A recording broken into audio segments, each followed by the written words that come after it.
পয়সা, আর তুমি কিনা শুধু হিসাব করো। আমি তোমার একটা মাত্র ছেলে। কাল কেনাকাটা করতে গিয়ে আমার একটা সাইকেল অনেক পছন্দ হয়েছে। মাকে বললাম, আমাকে সাইকেলটা কিনে দিল না।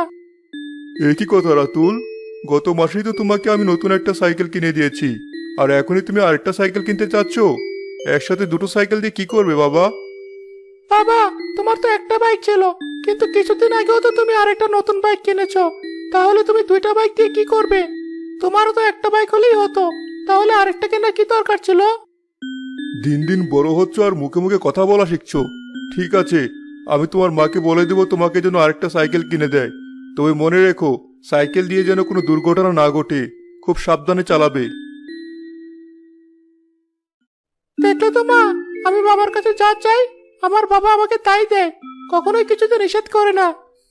সেদিন বিকেলেই রিমি রাতুলকে নিয়ে গিয়ে সেই সাইকেলটা কিনে দেয়।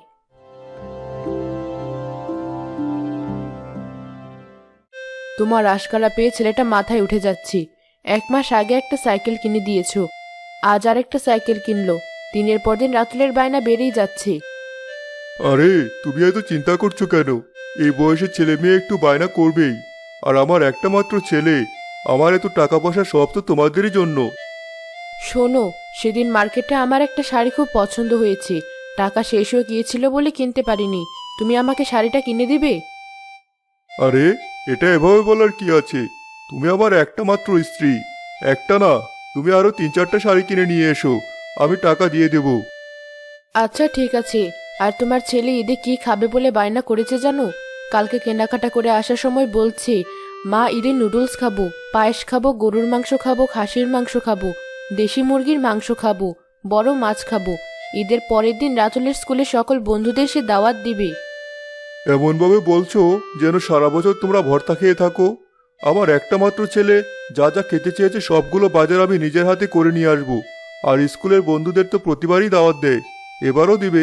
সমস্যা কোথায়? আচ্ছা ঠিক আছে, আমি কিন্তু আমার বান্ধবীদের দাওয়াত দেব। বাবা মাকে তুমি ফোন করে আসার কথা বলে দিও। আরে বাবা, এমনভাবে কথা বলছো মনে হয় আমি ফকির মিসকিন। আমার কি টাকা পয়সার অভাব? কম রোজগার তো আর করি না। এই এলাকার তৃতীয়বারের মতো চেয়ারম্যান হয়েছে আমি।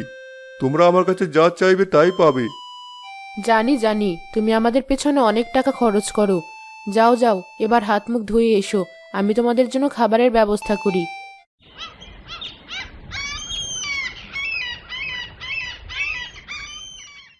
ম্যাডাম, আপনি আমাকে একটা জামা দিয়েছেন, আমি খুব খুশি হয়েছি।